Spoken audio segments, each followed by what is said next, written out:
Hi mga kamari ko! Today is another day, another vlog ng buhay ko dito sa Hong Kong. And for today's vlog, gusto ko lang i-share sa inyo kung gaano ka-busy ang person pagka ganitong Saturday at walang pasok ang mga amo. Ang oras natin ay is 10:30 na at hindi na ako nakapag-video ng maaga. Nagising ako ng around 7:15.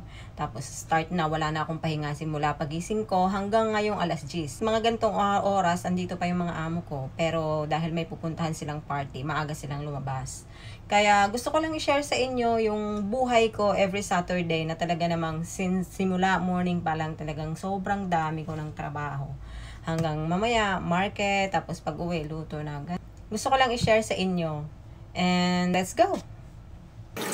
Pagkaalis nga ng mga amo ko at natapos ko na yung aking mga ligpitin, isinunod ko naman itong sapatos ng alaga ko. Tuwing Sabado ko nga talaga yan nilalabhan dahil kinabukasan wala namang pasok. Pagkatapos ko nga malabhan yung kanyang sapatos, isinunod ko naman itong mga damit niya. Kinusot ko lang siya. Kakaunti lang naman kasi yan at hindi rin naman karumihan, kaya kinukusot ko na lang. Ito lang naman yung kinusot ko, damit lang ng alaga ko. So, sinabon ko lang siya.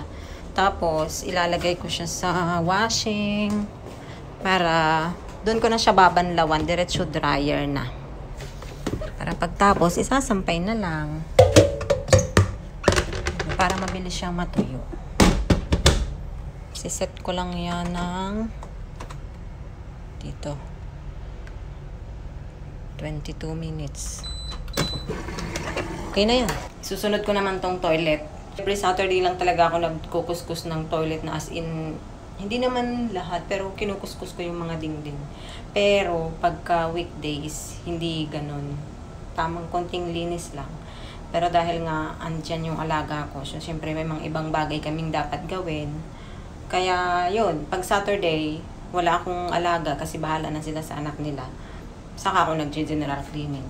At habang ang nakasalang yung aking binabanlawan sa washing machine, isinunod ko naman itong paglilinis ng aming toilet. Kaya una kong nilinis yung aming lababo. Hinugasan ko ang mga lagayan ng sabon namin, inayos ko yung mga towel, at syempre, nilinis ko yung mga baso na ginagamit namin sa pagtututbrush. Iniisa-isa ko nga talaga siyang hugasan kasi lingguhan ko nga lang din yan linisin. Bukod sa mga baso, syempre nililinisan ko din yung lagayan. At pagkatapos ko ngang malinis yun, isinunod ko naman itong lababo namin. Dinry ko lang kasi ayoko talaga ng lababo na masyadong mabasa. Para sa akin kasi, parang ang dumi niyang tingnan. Kaya naman, every time, I make sure talaga na merong nakalagay na towel dyan sa lababo namin. Syempre, hindi lang lababo at toilet ang dapat nating linisin sa toilet. Kailangan ko ring linisin ang aming shower area, na kung saan, lahat kami ay dyan naliligo. Aba naman, ay saan pa nga ba maliligo kundi sa shower area, diba? Balik tayo sa aking paglilinis. Bali, yung shower area na yan, hindi ko siya kinukuskus araw-araw. Every Saturday ko lang talaga yan nililinis, binabrush ko lang ng kaunti yung mga dingding at nililinisan ko na rin yung salamin. Pagkatapos ko sa toilet, balik naman ako dito sa aming living room na kung saan kailangan ko namang magpunas-punas. At ayan nga, sa sobrang tangkad ko, kailangan ko pang gumamit ng upuan para maabot ko yung pinakatuktok. Minsan pa nga hindi lang upuan umaakyat pa ako sa lamesa. Lingguhan ko nga lang din yan linisin, tuwing Sabado lang talaga, kaya sigurado ako ang kapal na ng alikabok niyan. Yung tipong pwede ka nang magsulat ng pangalan. Charis lang. Pagkatapos ko nga magpunas-punas, ay natapos na din itong aking binabanlawan sa washing machine. Kaya naman, inumpisahan ko na rin siyang isampay. Syempre, hindi pa dyan natatapos ang aking trabaho. Pagkatapos ko magsampay, isinunod ko naman ang paglilinis ng sahig. Oy, baka isipin nyo, na lingguhan ko din ginagawa ang paglilinis ng sahig, ha? Hindi nga kayo nagkakamali. Alahoy, walang ganon. Araw-araw ko talaga nililinis yan. Alay, sobrang katamad ko na yan kung pati pagmamap ng sahig ay isang beses, isang linggo ko lang din gagawin. Hindi naman kalakihan itong bahay ng amo ko. Kung kaya naman, mabilis ko lang din siya natapos. At to make sure na malinis na talaga siya, winawalisan ko ulit, katapos ko siyang And finally, natapos din ako sa mga gawain ko ng araw na yan. Sobrang nakakapagod talaga. Ikaw ba naman, simula umaga pagising mo, wala ka na talagang pahinga as in. Kaya naman, uminom ako ng napakaraming tubig niyan at talagang sobrang pagod na pagod ako, uhaw na uhaw ako. Kaya tinodo ko na. Tapos na ako maglinis, mga kamarites. Bale, alas 11 na.